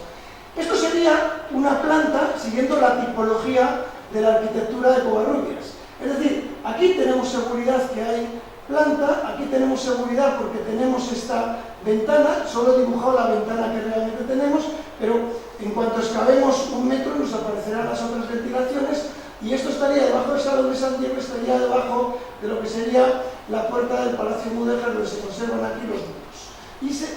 Y lo que hace realmente Covarrubias es una restauración contemporánea, moderna, del siglo XVI, sobre un Palacio Mudéjar. Porque Covarrubias hace lo mismo que Rodolfo García Pablo, no nos engañemos.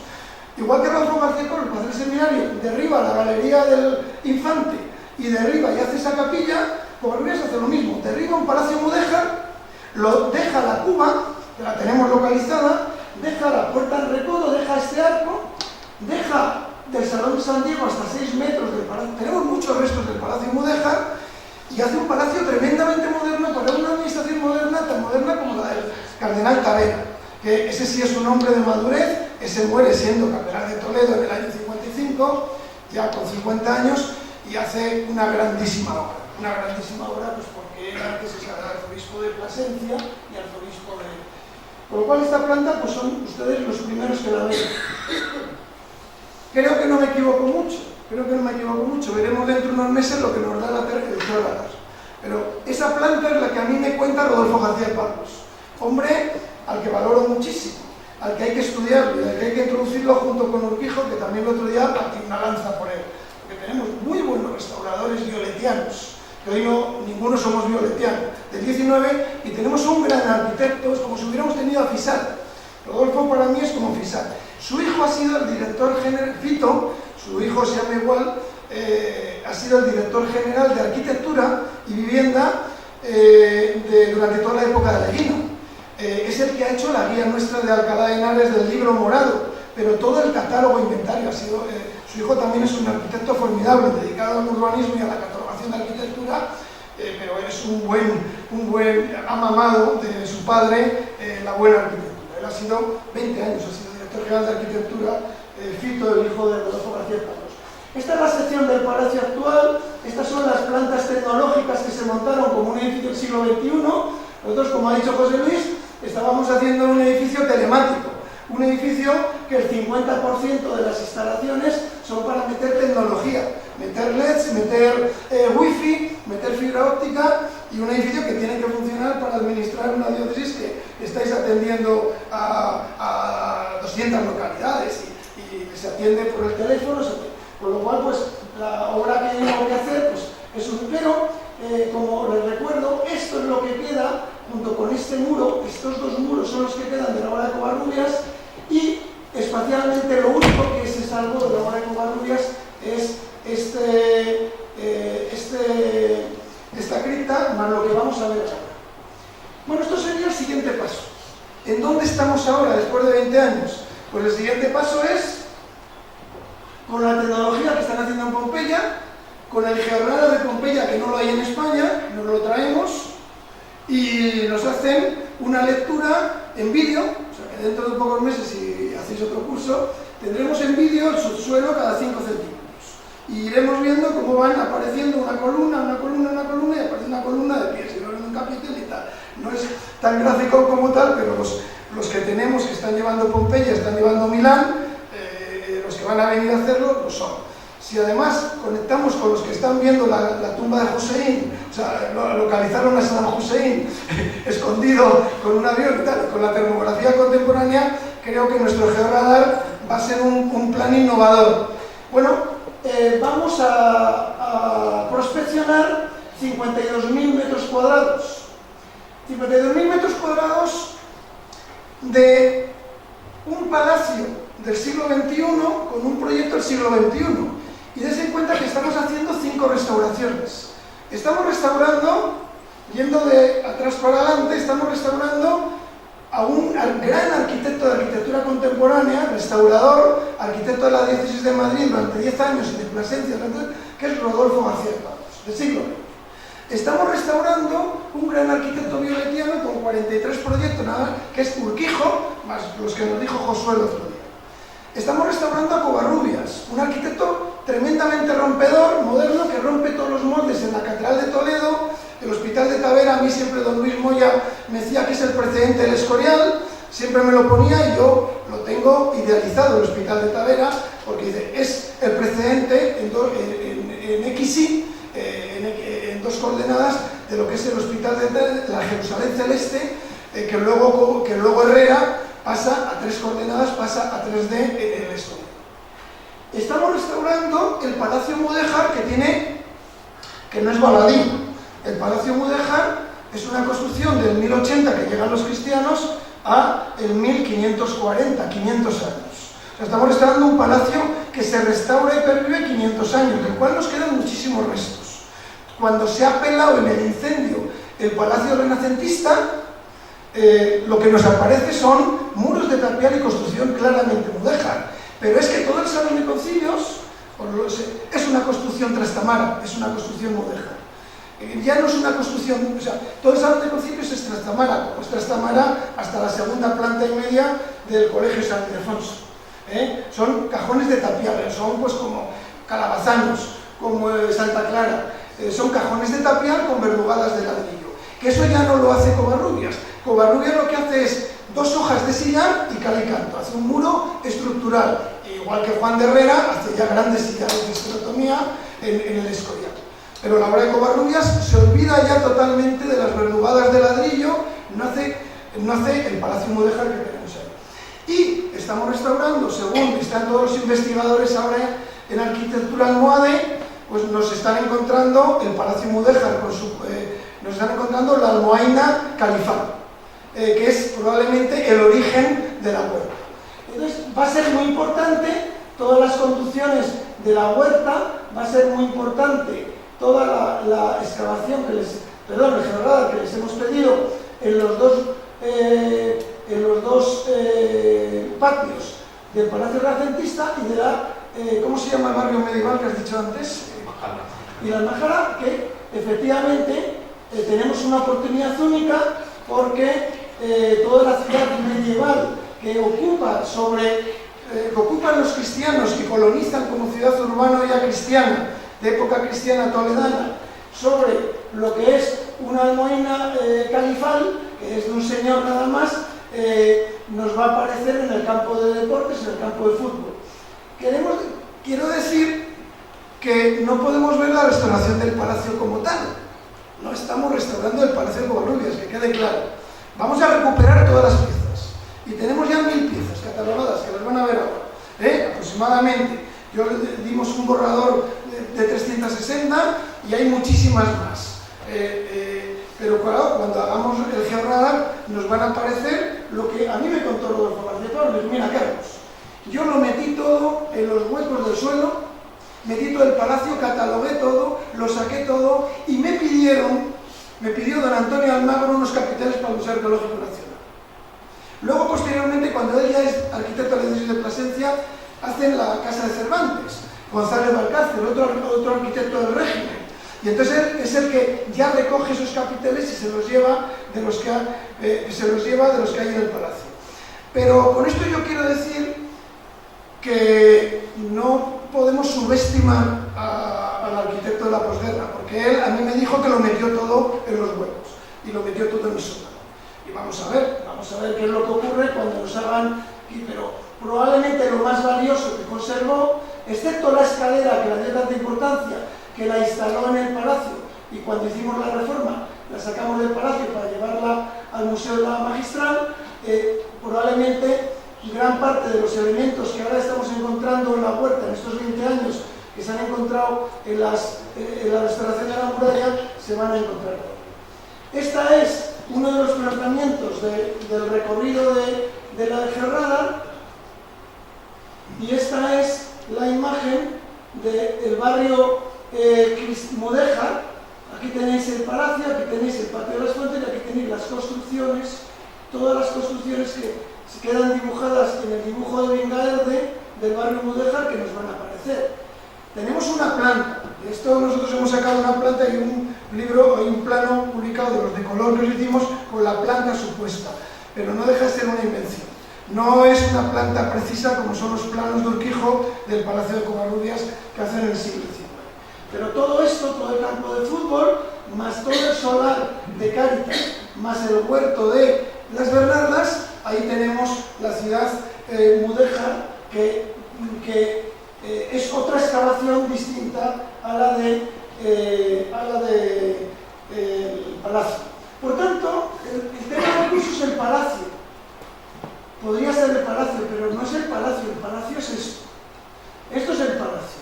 Si no me forzáis, para nosotros, científicamente, el palacio es esto, con la Almajara y la plaza de Bernardas, porque esto es un urbanismo del 16. Entonces, el barrio de la Almajara se tenía que extender por aquí, y aquí ocurría un urbanismo medieval que tenemos que localizar sobre este urbanismo ya renacentista del cardenal Cisneros cuando traza esto. Fijaros si Rodolfo García Pablos hay que batir una lanza por él, que Rodolfo García Pablos hace una cosa muy rara. Los que hemos investigado en archivos o hemos trabajado con investigadores de archivos, es muy raro que en el año 40 un señor haga este plano. Un plano en el que documenta el derribo. Cuando yo vi este plano en la Revista Nacional de Arquitectura en el año 95, dije, este señor tiene fotos de todas estas columnas, tiene documentación de estos paños. Y de hecho aparecen unas cuantas fotos que mete la revista. Seguro que tenemos un documento exhaustivo en el archivo del Arzobispado de Madrid, porque Rodolfo era así. Yo he visto otros proyectos de Rodolfo de redondos y de estructuras de hormigón, y era un hombre que trabajaba a escala 1:1, es que hacía detalles a escala 1:1. Y una persona que con 27 años en su segundo proyecto trabaja a escala 1:1, aquí para él era un proyecto que le catapultó para toda su vida, fue el segundo encargo que tuvo recién acabada la carrera. Por tanto, tiene que haber una documentación que todavía desconocemos, como se desconocen el subsuelo y la cripta, pero tiene que haber una documentación importante. Nosotros hicimos un ejercicio de ver, para entender el plano de Rodolfo García Pablos, de dibujarle con la escombrera que quedaba antes de hacer el pico del obispo. Aquí había una escombrera importante que, según Rodolfo García Pablos, yo me alarmé mucho cuando empezaron a quitar allí escombros y a tirar cosas, y fue cuando le vi y dije, quiero hablar con usted de cómo hizo usted el derribo de esto. Contestaciones, yo lo metí todo dentro, Carlos. Lo catalogué todo, lo fotografié todo y lo metí todo dentro. Fui muy cuidadoso. Eso fue lo que me dijo a mí, era un caballero. O sea, que estoy seguro de lo que nos dijo. Con lo cual tenemos que buscar ese proyecto. Bueno, pues sobre este proyecto, aquí tenemos ya la estructura del patio de armas. ¿Por qué? Porque les voy a poner sobre el patio de la fuente, del cual desconocemos estas 48 columnas, sobre el patio de las columnas, del cual hicimos unas catas. Lo que les voy a enseñar, esto que está en puntos, que está desaparecido, van a ver ustedes que se conservan todas y cada una de las baldosas de cada una de estas salas. Cada una de estas salas que tenemos ahí, conservamos todas y cada una de las baldosas, consideramos el empedrado de esto, pero prácticamente a nivel de superficie, como van a ver en las diapositivas. Y esta imagen es la imagen de cómo era el palacio. Aquí estaba el volumen de la escalera, el volumen que daba al patio de armas y el volumen de una construcción anterior, que es una construcción fortificada, que Covarrubias lo remata con la misma arquitectura, Covarrubias restaura una torre medieval en ruinas. ¿Y cómo la restaura? La restaura de una forma muy moderna. Como el arquitecto de la Giralda pone el giraldillo en la Giralda, o como mete el arquitecto de la Giralda la catedral magistralmente conservando muchísimo, la mayor parte de los arcos de la mezquita, la nueva catedral de cristiana, católica, de la mezquita, la estudiamos todos, es del libro, la estudian la Conchinchina, de todos los lugares de América como un ejemplo de intervención respetuosa que conserva la cultura musulmana e introduce una nueva cultura, el rito cristiano, y prácticamente estás en una mezquita y hasta que no pasas a un arco, a dos arcos de la catedral y oyes los cantos de la liturgia católica, no eres consciente de que estás. O sea, realmente Covarrubias hace también una intervención de restauración de una torre fortificada, torre que Covarrubias la restaura de esta forma, la restaura coronándola, como acaban de ver ustedes. Esta es la fachada de la Ave María, este es el volumen de la escalera y aquí está la torre. El día del incendio queda así y 50 años después la encontramos así. Así es como la restauramos hace 20 años. Así tuvimos que hacer la fotogrametría de la torre de fortaleza, la torre medieval, la torre cristiana, que es restaurada en el siglo XVI por Covarrubias con este paño. Covarrubias construye esta galería, la remata, la enfosca, como han visto ustedes, y conserva prácticamente la ruina. Este alzado, y esta es la ruina que nos encontramos. Esto es como estaba hace 15 años. Hace 15 años encontramos esta bóveda prácticamente del día siguiente del incendio, las vigas de madera del incendio del año 39. Aquí nadie prácticamente había pasado, no había ni pintadas de te quiero, no había ni corazones de... Aquí no se había atrevido a pasar nadie porque se le caía esta bóveda. Esta bóveda se marcó una bóveda complementaria, se conservaron las vigas, se hizo un forjado nuevo y se dejó la bóveda, pues como se ha dejado en tantas restauraciones de Alcalá de Henares, en los Carachorros, que hemos dejado la ruina hasta el último ladrillo y hemos puesto una bóveda de cristal, o en arquitectura, que ha hecho José Luis, que ha hecho lo mismo, ha dejado la ruina que queda, pues aquí está restaurada de la misma forma. Pero yo quiero que vean que Covarrubias, un arquitecto contemporáneo del siglo XVI, moderno, ya hace este mismo tipo de intervención. Yo no sé si él no leyó la Carta de Venecia, no sé si él leyó la Carta de Cracovia, pero él restauró esto con la normativa que hoy consideramos como una normativa contemporánea, y lo restauró como la primera imagen que les he puesto. Él hizo una restauración pues muy similar, vació, se cargó el Palacio de Mudéjar, igual que Rodolfo García Pablos dejó solo la fachada de Covarrubias y se inventó una iglesia, una capilla que es la que tú has restaurado. Así estaba hace 20 años, así está ya restaurada hoy en día, y esta es la imagen de la restauración en la que nosotros hacemos un ejercicio en el que no recuperamos la cubierta de Covarrubias, no recuperamos el remate que él le hace, recuperamos un volumen absolutamente aséptico, contemporáneo para nosotros, recuperamos hasta el último ladrillo y centímetro, no perdemos nada de toda esta arquería, pero tampoco inventamos ni un solo ladrillo que no sea cierto más que el estructural que sujete ese arco, y se remata la estructura de forma que aquí lo que se ha restaurado ya no es a Covarrubias, no hemos repristinado a Covarrubias, hemos cerrado una torre medieval que Covarrubias restaura hace 500 años, pero una torre del siglo XIII, igual que el Tenorio. Y esto es en lo que nos centramos hoy, que es ¿qué es lo que ocurre a 50 centímetros por debajo de esta explanada? Pues a 50 centímetros aparecen los dos primeros escalones de la escalera, nos aparece la base de arranque, y estos son los muros que aparecen, todos los muros en amarillo que aparecen de la traza de la escalera, hasta 60 centímetros, más 4 metros de cimentación, más 6 metros de la cripta, que tenemos que localizarla con geograda.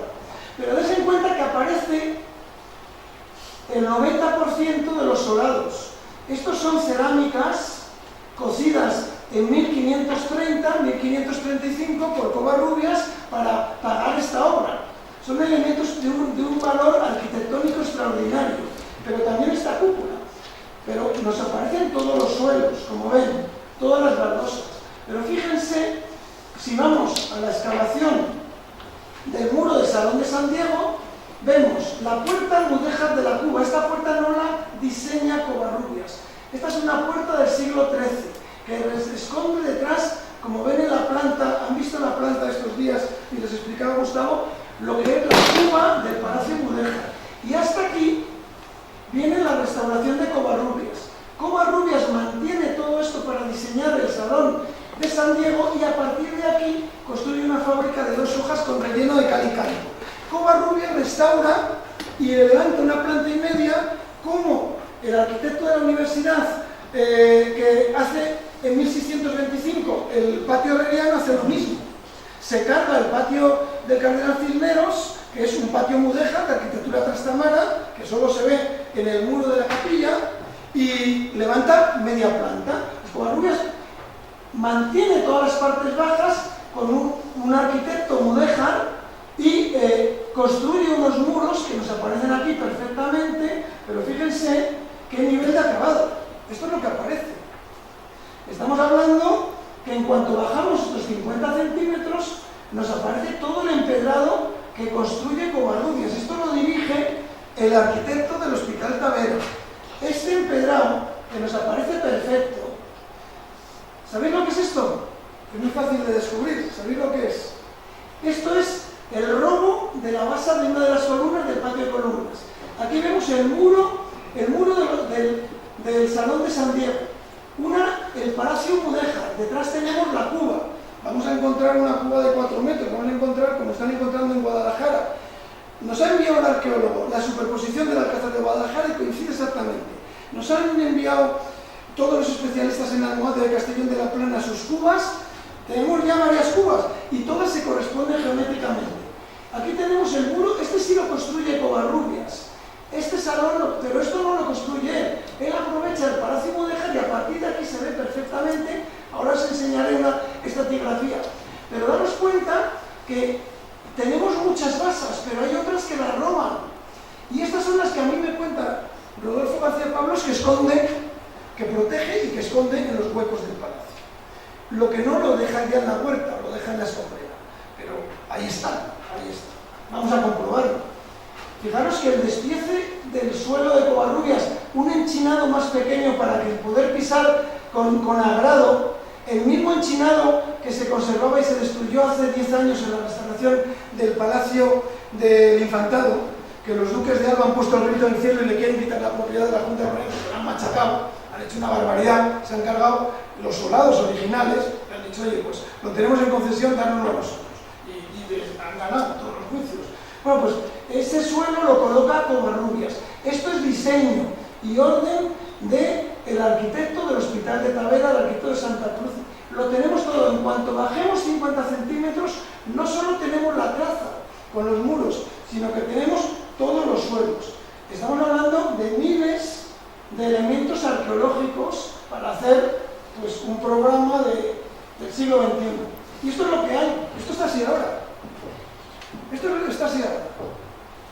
Lo que pasa es que lo protegen las malas hierbas. Gracias a Dios no se lo llevan porque los únicos que están protegiendo esto son las malas hierbas. Aquí tenemos lo que creemos que son restos del patio mudéjar de las Fuentes, que no lo diseña Covarrubias.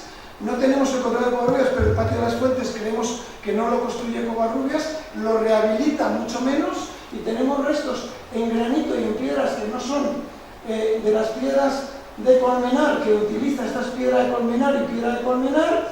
Esto es cornisa de Covarrubias y estos son elementos de granito que tenemos por la finca.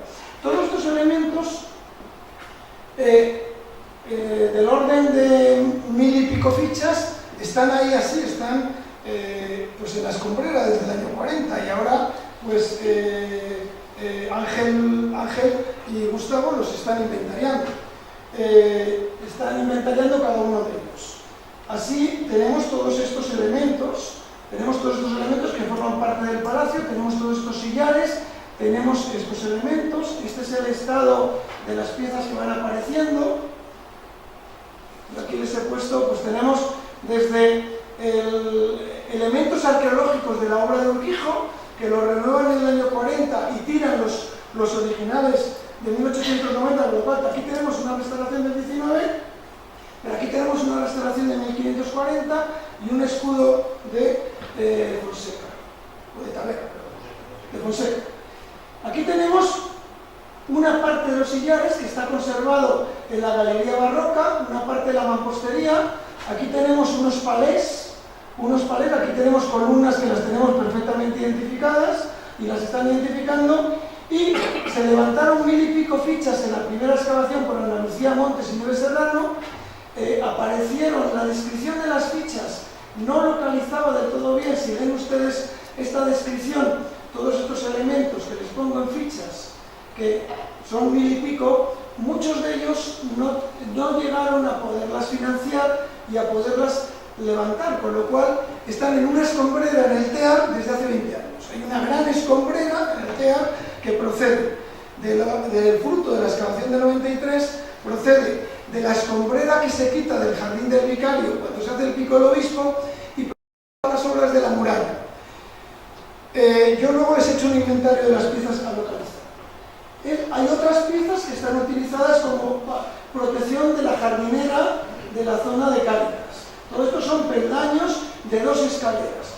Aquí hay 4 peldaños de la escalera de Covarrubias y 10 peldaños de otra escalera que tiene. Tenemos un tramo de cornisa, que no he traído la fotografía. Tenemos estas piezas del palé que se están inventariando ahora, que estas, al estar en superficie, no salieron del informe arqueológico del año 93. Y aquí ven pues piezas decorativas del jardín posterior que hay ahora, pero que son todo piezas arquitectónicas que ahora con el inventario, cuando en ARPA se haga el inventario, pues se hará un estudio ya de localización como el que les avanza. Aquí tenemos... Son las 8. Continuamos. La Galería de las Fuentes, de la que queda una torre completa y toda la fachada posterior del Palacio Mudéjar. Esta es la obra de Covarrubias, que trasdosa a la obra de la Galería de la Fuente. La escombrera, aquí tienen una fotografía de la escombrera. Esta es la escombrera que ha estado hasta que hace 12 años se ha hecho el pico del obispo, con la fachada de la Ave María. De esta escombrera han salido varios centenares de sillares labrados y de mampostería. Y aquí tenemos otros 2 elementos que quedan del Palacio Mudéjar, pero con gran parte de la arquitectura de Covarrubias. Todo esto lo diseña Covarrubias, todas estas columnas, se conservan todas las columnas de esta fachada, pero sin embargo, la restauración que hace Covarrubias de esta planta es del Palacio Mudéjar anterior. Aquí ven las torres del Palacio Mudéjar, que Covarrubias las integra en la arquitectura, integra las columnas. Es una restauración que él acomete del Palacio Mudéjar. Aquí ven una de las ventanas de ventilación del sótano, aquí la veis.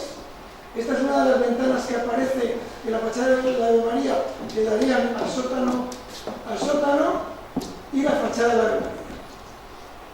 Estas no son fruto de la excavación arqueológica del 93, sino que son los restos encontrados de balaustrada, de columnas y de fustes en la limpieza de la huerta. En la huerta queremos hacer el georradar para encontrar los pozos, encontrar las norias que estáis documentando en estos días, encontrar las captaciones de agua, creemos que califales, según nos dicen los especialistas de arquitectura almohade que están, y encontrar los cicos y riegos, porque todo este palacio se construyó con los rendimientos de esta huerta. Esta huerta era riquísima. Me pasaba el domingo por la noche un primer inventario de frutales, de libras que le daban al obispo, los rendimientos de la huerta, y era impresionante. Todo esto se ha ido encontrando en la huerta. Hay restos de Urquijo y hay restos de balaustrada. Son los capiteles que hay en la casa de Cervantes, que los recoge del Palacio González Valcárcel para hacer. Estos son los que se han inaugurado hace poco en el Museo Arqueológico Nacional. Esta fotografía me la pasó para la charla José Luis González. Esto fue una primera imagen que hicimos para explicar a ARPA que encontraríamos muy pocas piezas y no se podían recuperar las galerías, que había, les recuperamos la volumetría simplemente para que se entendiera sobre las volumetrías que nos hizo el arquitecto cubano hace 20 años, y el patio de las fuentes con el archivo del rey. Aquí hicimos un proyecto de Casa del Arqueólogo por el Museo Arqueológico, pero estamos realmente derivándolo por temas de financiación hacia medio ambiente para que se puedan mantener el observatorio de aves, el observatorio de palomas. Está aquí Juan Prieto, no sé si se ha ido, y le contaba el otro día a Juan cómo hay que consolidar estos forjados, cómo hay que hacer una escalera para que puedan ellos mantener, porque ahora se juegan la vida, van con una escalera para poder anillar los pollos de los 23 nidos que hay este año aquí, y aquí queremos que medio ambiente se pueda recuperar el forjado, que está prácticamente, este está en su totalidad. Tenemos el forjado de primera planta de la escalera y se puede realmente recuperar esto como Casa del Arqueólogo para centro de clasificación de las piezas de la Comunidad de Madrid, y esto de toda la terraza, porque el dinero va a venir por aquí, el dinero que nos pueden dar de medio ambiente. Junto con esto está apoyado en el muro que hemos visto antes, que hasta aquí es de arquitectura mudéjar del palacio anterior, a partir de aquí ven es otra fábrica. Aquí se ve muy bien en la estratigrafía cómo se ve la estratigrafía de la escalera que construyó Urquijo, cómo se ve el forjado de la fábrica anterior del palacio mudéjar que no hace Urquijo sobre el muro medieval, y las estratigrafías que hay del palacio y acabamos ya con la escalera. De la escalera no solo tenemos la suerte de que tenemos ya prácticamente todas las llaves maestras, tenemos todas las células madre que nos permiten restituir la escalera, sino que además la tenemos muy bien documentada.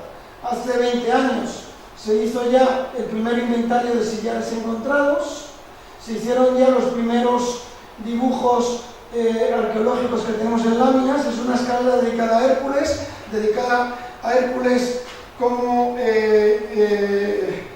superación de la muerte. Es un proceso de nacimiento, vida y muerte, como la fachada de la universidad, y Hércules, héroe griego que supera la muerte, la resurrección de Cristo, y la Iglesia como la continuadora de la resurrección de Cristo y el obispo que lo representa. O sea, es una alegoría del obispo como el representante de la superación de la resurrección de Cristo y que lleva el legado de Cristo, basado todo en una iconografía en todos los trabajos de Hércules. Todos los trabajos que tenemos son los trabajos completos de Hércules, y en una relación de todas de metáforas y alusiones que están muy bien estudiadas por Antonio Herrera Casado, porque él es el que más ha estudiado la obra de Covarrubias iconográficamente.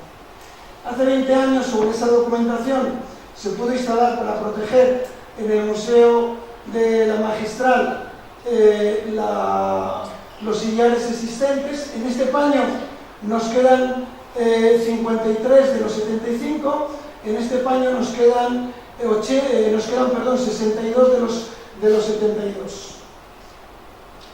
Les traigo esta muestra porque este es el mismo caso que ocurrió con la tumba de Carrillo de Albornoz. La tumba de Carrillo de Albornoz hasta el año 95 estaba en una manta envuelta, quedaban fragmentos muy pequeños, y como ven, no se restituyó nada, no se repristinó nada, se colocaron como está, pero se puede ver perfectamente los restos originales de la tumba de Albornoz con la forma y la volumetría de lo que fue la tumba de Albornoz. Hay algunas piezas que no hemos podido colocar y respetuosamente se han dejado en dos vitrinas que tienen aquí. Aquí tenemos los grabados. Esta es la escalera de Covarrubias, que es la escalera que hace anterior a la escalera del palacio. Aquí el escudo es mucho más modesto, no hay iconografía en torno a Cristo Salvador, en torno a la representación de la Iglesia como casa del obispo y el obispo como representante de la superación de la vida tras la muerte, y por tanto es un ensayo que hace Covarrubias con 32 años, que Covarrubias ya en época de madurez, con 37 años, desarrolla en la escalera del palacio. Y finalmente, ya para finalizar, estas serían las llaves maestras. Aquí tenemos localizados los capiteles que tenemos hoy en día en el Museo Arqueológico, son estos dos. de la parte superior de la escalera. Aquí tenemos localizados la dovela de este arco y el salmer de este arco, con lo cual tenemos las piezas claves de los arcos de la parte superior de la escalera. Aquí ven cómo se van localizando cada una de las piezas. Ten en cuenta que tenemos ahora catalogadas solo las 50 y tantas piezas que hay en el anticuario. Están catalogando varios centenares de piezas que yo creo que van a llegar a 1 millar. De ese millar va a haber medio millar realmente de esta categoría, importantes, quizás menos, pero hay mucho fuste, hay mucho sillar, hay muchos balaustres, muchos tramos de balaustres como el que se encontró con este tramo de balaustrada. Aquí se encontraron las 3 piezas claves de la barandilla. Evidentemente esto habría que colocarlo y colocar un vídeo. No vamos a reproducir la barandilla, tenemos que hacer un vídeo para el recorrido, la seguridad de la gente que lo visite. Evidentemente no se va a reproducir la barandilla, pero tenemos como ven, y aquí tenemos un plano que he preparado para esta charla de cómo tenemos ya el arco completo, todos los elementos que componían el arco. Tenemos los 2 capiteles del arqueológico, que si no nos los dejan, los reproducimos porque no necesitamos el original sacarlo del arqueológico, 4 escalones y, como les he dicho, 7 escalones más en la huerta de palacio, los sillares que hay en este lateral, los sillares de este lateral. De este lateral no hay ningún sillar. Aquí tenemos el lateral que se conserva más. Yo creo que probablemente en el georradar, y cuando hagamos la excavación de toda la escalera, vamos a encontrar evidentemente más elementos. Los capiteles de la casa de Cervantes los tenemos localizados en las columnas que son para esta charla. Yo tengo que sentarme ahora con los documentalistas y con Ángel y P, que van a ser los sensores y van a ser las personas ya que con precisión se conocen perfectamente los planos sobre estos montajes que les estamos haciendo para que nos localicen cada uno de los elementos. La iconografía es clave, porque tenemos a varios iconógrafos trabajando. Yo le pedí a Antonio Herrera Casado que me traslade todo lo que ha hecho el San Antonio de Mondeja, de la Sacristía de las 1000 Cabezas, de su libro de Arte y Humanismo, porque los programas de Covarrubias, de Lumpián y tal son muy parecidos, hacen alusión, como en San Jerónimo, al gran capitán y a su esposa, y a las virtudes en las que su esposa se quiere ver retratada, o las que quiere ver retratado al gran capitán, porque esa obra la dirige ella cuando ha muerto ya el gran capitán. Pero en definitiva el programa iconográfico, los artistas y el arquitecto son los mismos. Aquí tenemos localizados para esta charla, les sigo diciendo que tienen que censurarme ahora y tienen que comprobar estos ensayos que hacemos los arquitectos, los documentalistas. Aquí tenemos un tramo de la balaustrada del patio de columnas con los escudos, cómo se situarían los capiteles de la sala de Cervantes y los escudos que tenemos de Tavera. No he situado no he superpuesto en esta trama, para no confundirles en la charla, lo que se tiene de la escalera, pero hay que superponerlo. Y aquí tenemos piezas que están en el anticuario y que estamos localizando ya este fuste, este capitel, este escudo, que están, como ven, en la galería de segunda planta y pertenecen a la galería de la Ave María. O sea que en la galería de la Ave María no solo tenemos todas las columnas de la planta baja, todo el nivel mudéjar que restaura Covarrubias, sino que tenemos el que diseña él sobre el nivel mudéjar. Aquí tienen la balaustrada y la cornisa de la galería de la Ave María, que se nos ha conservado.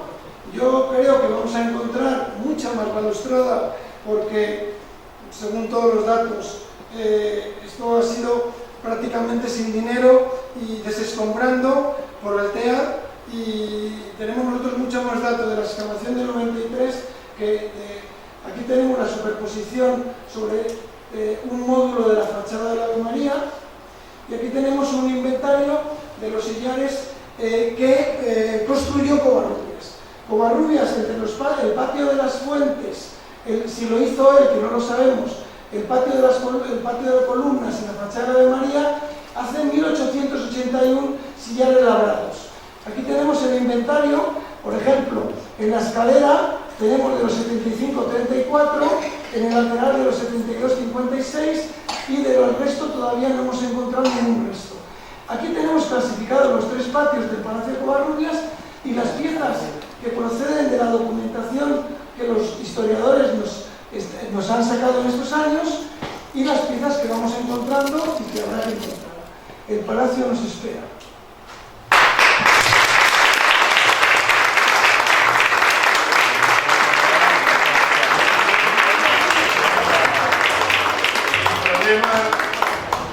El problema de saber mucho es contar, ¿de acuerdo? Entonces, gracias Carlos por el caudal de información que nos has proporcionado. No sé si hay una pregunta. Y con una pregunta saldamos. Y pues por favor. Bueno, primero felicitar a los ponentes por la calidad de su presentación y por la atención que nos han transmitido. Se nota que lo viven, aparte de profesionales. Yo no quería hacer una pregunta, yo quería hacer una propuesta que va en función de esa frase. Es decir, solicitar al obispado y con la colaboración del Instituto de Estudios Complutenses poder hacer una visita técnica a todo eso, a lo que se pueda ver más o menos. Esa sería mi propuesta. Bueno, pues el señor presidente del Instituto de Estudios Complutenses girará las oportunas gestiones y yo creo que sí que podremos hacer una visita al Palacio Arzobispal, tanto al interior como a lo que se conserva en el exterior, y ya lo comunicaremos a través de las direcciones de correo y de la página web de la institución. Y nada más. Muchas gracias por haber... A ver. Solo quería decir una cuestión. De este libro que se editó hace 15 años, hay un artículo buenísimo, yo creo que los que estén, de Basilio Pavón Maldonado. Solo por el artículo de Basilio Pavón Maldonado está. Estas imágenes están publicadas prácticamente todas en el segundo tomo, que es el plan estratégico del Palacio. El plan estratégico del Palacio se está siguiendo. O sea, hay un plan trazado que está en un documento aprobado por todas las instituciones, documento que dio la licencia. Este está publicado. Ahora ya hemos avanzado muchísimo más. Ahora estamos ya en un inventario de muchísimas más piezas y estamos en un georradar que se va a hacer de aquí a unos meses. Pero es un libro que sigue siendo vigente. Yo me lo he leído para esta charla, no lo he leído. Este se lo voy a regalar a la institución porque no sé si tiene la colección, pero hemos dejado en Diógenes los 80 ejemplares que quedan. O sea que el fondo de biblioteca que quedaba de autores de 80 ejemplares se lo hemos dejado en Diógenes para que los que queráis, ahí lo tenéis. Está publicado, está hecho. Hay unos artículos de Vicente Sánchez Moltó, fantástico, y bueno, por supuesto va a ser superado por el libro que va a dirigir la institución con Gustavo, con este curso. Pues ya hemos colocado nuestro libro de antes y hemos colocado el libro que vamos a sacar en otoño, así que podemos dar por concluida el ciclo de conferencias. Muchas gracias a todos ustedes y esperamos que sobre haberles gustado lo que les hemos contado haya servido para sembrar la semilla del Palacio en todos ustedes. Y concretamente quiero cerrar con el ejemplo de Alonso, que es ese niño tan guapo y tan simpático, que es muy pequeño, y su hermana Jimena, que es un poco más mayor y es aún más guapa, que están encantados con el Palacio Arzobispal. Pues eso es lo que hemos querido sembrar, el encanto del Palacio Arzobispal en ustedes, para que nos acompañen en una aventura de recuperación que no sabemos hasta dónde va a llegar, pero que sí sabemos que vamos a hacer por unos pasos científicos y sensatos, documentados y con el consenso máximo de todas las partes que tienen opinión y argumentos sobre el Palacio. A esa aventura les volveremos a convocar, pero aún no sabemos cuándo. No sabemos cuándo tendremos nuestro siguiente libro y no sabemos cuándo será nuestra siguiente convocatoria, pero ténganla por segura si Dios nos da un poquito de opción. Muchas gracias y buenas noches.